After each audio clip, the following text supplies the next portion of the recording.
पायल, टीना, रजनी और सीमा चारों एक साथ ब्याह कर सुमित्रा की बहू बनकर गरीब ससुराल में आई। लेकिन सुमित्रा के घर के हालात कुछ ठीक नहीं थे। वो बहुत गरीब थे और एक झोपड़ी में रहकर गुजारा कर रहे थे। अपनी पहली रसोई में बनाने के लिए उनके ससुराल में सूजी तक नहीं थी। घर में तो सूजी नहीं है, फिर हम अपनी पहली रसोई में हलवा किसका बनाएंगी? सूजी नहीं है तो क्या हुआ, आटे का हलवा बना लेते हैं। जिस कारण वो चारों आटे का हलवा मीठे में बनाती हैं। उन चारों के पति शादी के कुछ दिन बाद ही शहर मजदूरी करने चले गए। एक रोज, बहू आज खाने में क्या बनाया है? माँ जी, आप तो जानती ही हैं कि सब्जियां कितनी महंगी हैं, इसलिए मैं बाजार से 5 रुपए का धनिया ले आई। अब हम इसकी चटनी बनाकर खा लेंगे। ठीक किया बहू, ना जाने हमारी ये गरीबी के दिन कब दूर होंगे। कुछ समय बाद सुमित्रा भी एक जगह कूड़ा बिनने का काम करने लगी। साथ ही चारों बहुएं भी घर गृहस्थी बेहतर तरीके से चलाने के लिए काम ढूंढने चली गई। लेकिन उन्हें कहीं कोई काम नहीं मिला। सारा दिन काम ढूंढने के बाद जब वो वापस लौट रही होती हैं, तभी एक जादूगर सड़क पार कर रहा था। इतने में सामने से आता एक तेज रफ्तार ट्रक उसे टक्कर मारने ही वाला होता है कि वो चारों बहुएं आती हैं और उस जादूगर को धक्का देकर बचा लेती हैं। लेकिन वो चारों खुद उस ट्रक के नीचे आ जाती हैं, जिससे उनकी मौके पर ही मौत हो जाती है। ये क्या हो गया? इन चारों ने मेरी जान बचाकर अपनी जान गंवा दी। नहीं नहीं, मुझे इन्हें जीवित करना ही होगा। वो कुछ मंत्र पढ़ता है और जादू करता है, जिससे कुछ ही देर में चारों बहुएं जीवित होती हैं। ये भला कैसे हो सकता है? हम तो मर चुके थे। लेकिन अब तुम चारों को नया जीवन दान मिला है। साथ ही अब तुम साधारण इंसान नहीं बल्कि जादुई बहुएं बन चुकी हो। तुम चारों के पास अलग अलग तरह की जादुई शक्तियां आ गई हैं, जिन्हें पाकर अब तुम अपनी जिंदगी खुशी खुशी जी सकती हो। आज के बाद तुम लोगों के गरीबी के दिन खत्म हुए। चारों बहुएं जादुई शक्तियां पाकर बहुत खुश होती हैं। शाम को थकी हारी सुमित्रा हाथ में 50 रुपए लेकर घर आती है। ये लो बहू, आज कूड़ा बिनकर 50 रुपए ही बन पाए हैं। माँ जी, आज के बाद आपको ये काम करने की कोई जरूरत नहीं है और ना ही हमारे पतियों को शहर जाकर मजदूरी करने की जरूरत है। क्या मतलब? अभी हम बताते हैं। सीमा अपना हाथ घुमाती है तो उनका घर बहुत बड़ा घर बन जाता है। फिर टीना अपना हाथ उठाती है तो भंडार घर भर जाता है। इसके बाद पायल अपनी छोटी घुमाती है तो उसमें से ढेर सारे सोने के सिक्के गिरने लगते हैं। फिर रजनी अपना हाथ बढ़ाती है तो उसके 2 हाथ के 6 हाथ बन जाते हैं, जिसमें वो 2 हाथों से खाना बनाती है, 2 से जल्दी जल्दी साफ सफाई करती है और 2 हाथ कपड़े धोने में लग जाते हैं। इस तरह 2 मिनट में ही वो सारा काम खत्म कर देती है। ये सब देख सुमित्रा घबरा जाती है। सच सच बताओ, तुम चारों कहीं कोई डायन या भूत प्रेत तो नहीं जो मेरी बहुओं का रूप लेकर आई हो? और मेरी बहुएं कहाँ हैं? माँ जी, हम कोई डायन नहीं बल्कि आपकी बहुएं हैं। बहुओं, ये तुम कौन सा जादू टोना सीख कर आई हो? फिर वो चारों अपनी सास को सारी बात बताती हैं, जिसे सुनकर सुमित्रा हैरान रह जाती है। तभी दरवाजे पर उसके चारों बेटे खड़े होते हैं, जो ये सब देख हैरान थे। अब उन सबके सभी दुख दूर हो जाते हैं और वो सभी खुशी खुशी एक साथ रहने लगते हैं।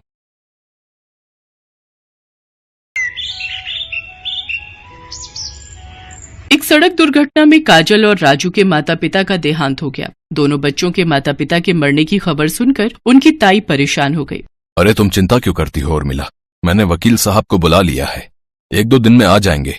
फिर भैया की दुकान और मकान सबका हिसाब किताब वो हमें समझा देंगे। जो रुपए मिलेंगे उन्हें इन बच्चों के नाम बैंक में जमा कर दूंगा। इन दोनों से छुटकारा पाने का कोई ना कोई रास्ता तो मुझे ढूंढना ही होगा। उर्मिला तो सिर्फ जायदाद के लालच में उन अनाथ बच्चों की देखभाल कर रही थी। राधे श्याम जी वसीयत के मुताबिक घनश्याम जी की जायदाद के ये दोनों बच्चे मालिक हैं और बड़े होने तक इनकी सारी जायदाद की देखभाल आप करेंगे। वैसे वकील साहब, बच्चों को, अब मेरा मतलब है अगर कुछ हो जाए या कोई परेशानी हो जाए तो ये जायदाद किसके पास जाएगी? तो ये जायदाद मुमकिन है आप लोगों को ही मिलेगी। तुम कैसी बातें कर रही हो उर्मिला? तुम सोच समझकर तो बोला करो। अरे मेरा वो मतलब नहीं था वकील साहब, भगवान न करे दोनों बच्चे बड़े होकर किसी बुरी लत संगत में पड़ गए तो जायदाद को अगर उन दोनों ने बर्बाद कर दिया तो मैं इन दोनों की माँ की तरह ही देखभाल करूं और बड़े होकर ये अपने माता पिता की जायदाद उड़ा दे, मेरी ना सुने।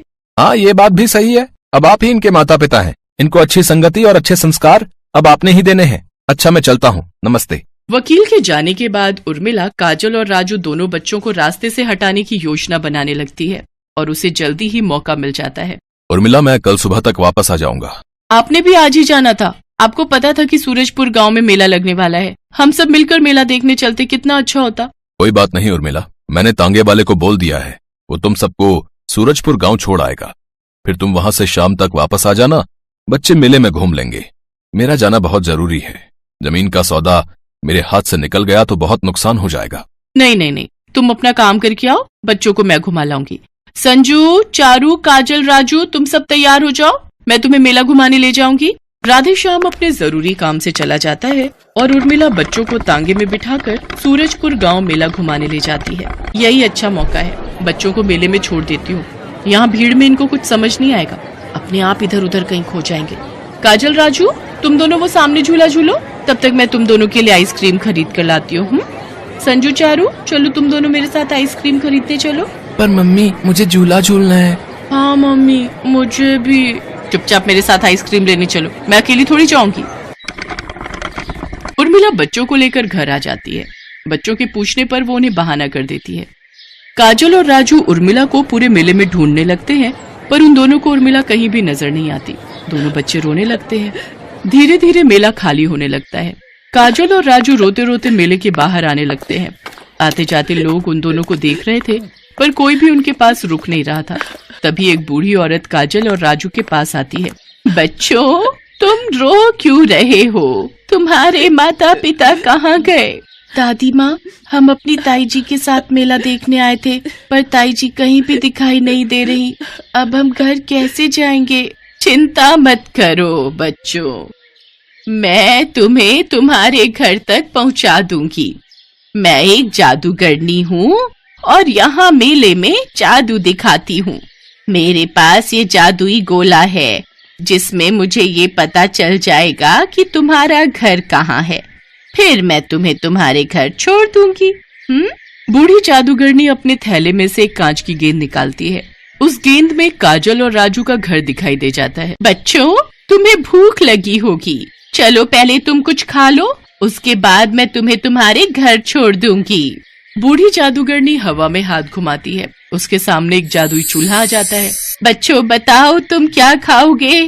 तुम इस जादुई चूल्हे से जो भी मांगोगे, ये तुम्हें झट से बना कर दे देगा। सच दादी माँ, फिर तो मुझे ढेर सारी जलेबी खानी है, मैंने बहुत दिनों से जलेबी नहीं खाई। दादी माँ, मुझे तो पूरी सब्जी खानी है। ठीक है, तो देखो मेरा जादू।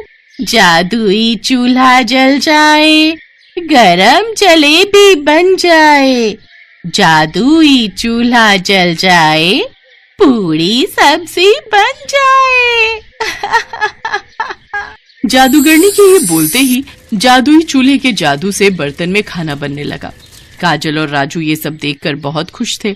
दोनों ने भरपेट खाना खाया। बच्चों, अब मैं एक चुटकी बजाऊंगी और तुम अपने घर पहुंच जाओगे।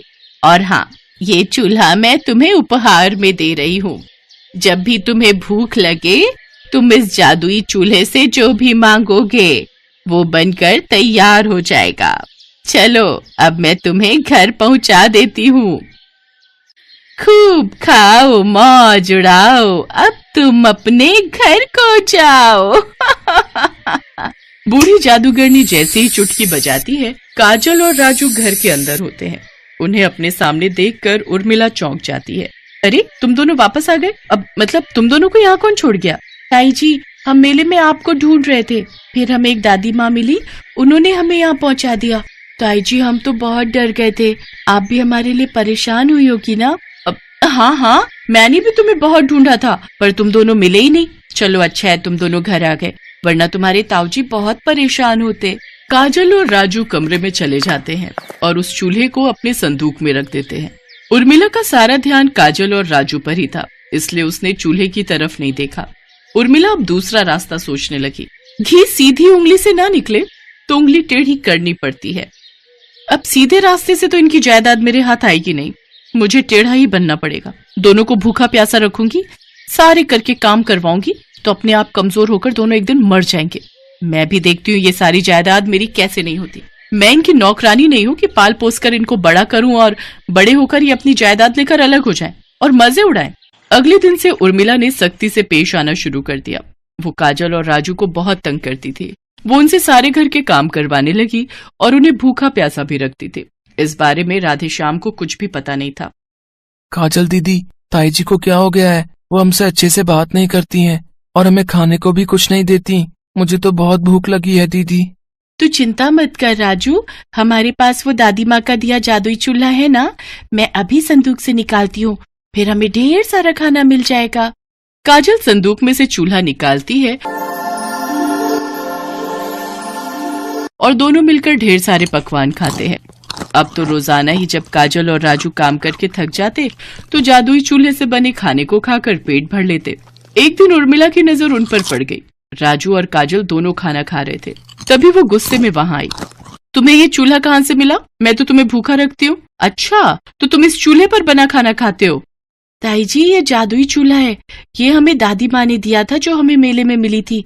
इस चूल्हे से जो भी खाना मांगो वो झट से मिल जाता है।